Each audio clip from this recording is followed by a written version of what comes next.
নমস্কার, দেখছেন কলকাতা টিভি। আপনাদের সঙ্গে রয়েছি আমি ঋষিকেশ। শুরু করছি সেরা 10। শুরুতেই যে খবরের দিকে নজর রাখবো, ভারতের উপরে আরও শুল্ক চাপানোর হুমকি দিয়েছেন মার্কিন প্রেসিডেন্ট ডোনাল্ড ট্রাম্প। আরও শুল্ক চাপানোর কেন হুমকি দিলেন তিনি, গোটা বিষয়টি জানবো আমাদের পলিটিক্যাল এডিটর আশিস চট্টোপাধ্যায়ের কাছ থেকে। আশিস দা, দেখো, এটা কেবল সাদামাটা আরো শুল্ক চাপাবার দাবির থেকেও বা কথার থেকেও আর একটু উচ্চ গ্রামে ব্যাপারটা হচ্ছে। হঠাৎই সোমবার দিন আজ মধ্যরাতে উত্তেজনা বৃদ্ধি পাচ্ছে ভারত মার্কিন সম্পর্কে। কেননা বৃহস্পতিবারই ট্রাম্প বলেছিলেন যে তার কাছে খবর আছে রাশিয়ার তেল কেনা কমিয়ে দিচ্ছে ভারত। সেটা যে মিথ্যে কথা ছিল সেটা ট্রাম্প বুঝে বলুন আর না বুঝে বলুন, সেটা যে মিথ্যে কথা ছিল সেটা প্রমাণিত হয়ে গেছে। তারপরে হঠাৎ আজকে ট্রাম্প ভারতীয় সময় একটু বেশি রাতের দিকে ট্রুথ সোশ্যালে একটার পর একটা পোস্ট করতে থাকেন। সেখানে তিনি বলেন যে রাশিয়ার থেকে তেল কিনে ভারত অত্যন্ত অন্যায় করছে, এমনকি রাশিয়ার থেকে সস্তায় তেল কিনে সেটা বেশি দামে পৃথিবীর অন্য জায়গায় বিক্রি করছে।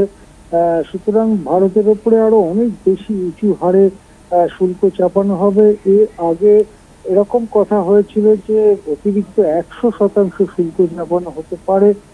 সেই ধরনের কোনো ফিগার না বললেও আরো উঁচু হারে শুল্ক চাপানোর কথা বলে। এটা 8 ঘন্টা 45 মিনিট আগের কথা। এর মধ্যেই ভারতের পক্ষ থেকে কড়া জবাব চলে আসে। এতটা কড়া জবাব আমেরিকার বিরুদ্ধে এর আগে ভারত দিতে একটু দ্বিধাই করেছে, এড়িয়ে গেছে।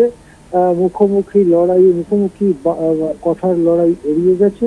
কিন্তু এবারে দেখলাম ভারত স্পষ্ট এবং কড়া জবাব দিয়ে বলছে যে ইউক্রেন যুদ্ধের সময় আমেরিকাই আমাদের উৎসাহিত করেছিল আরো বেশি তেল কিনবার জন্য, তেল আমদানি করবার জন্য।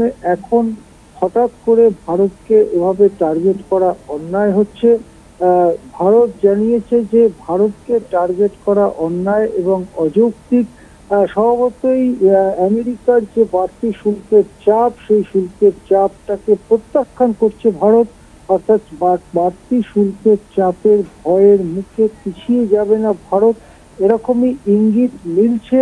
এবং আন্তর্জাতিক পরিস্থিতির মধ্যে নানান জটিলতা হঠাৎ করে এসে পড়ছে। তার মধ্যে এটাও একটা যে ভারতের বিরুদ্ধে যেন একটা অভিযান শুরু করেছেন ট্রাম্প। তাই নিয়ে ভারত মার্কিন অন্তত মৌখিক বাদানুবাদের উত্তেজনা বেশ একটা উচ্চগ্রামে উঠলো আজ সোমবার মধ্যরাত্রের দিকে। হ্যাঁ, ধন্যবাদ আশিস দা। কথা বলছিলাম আমাদের পলিটিক্যাল এডিটর আশিস চট্টোপাধ্যায়ের সঙ্গে।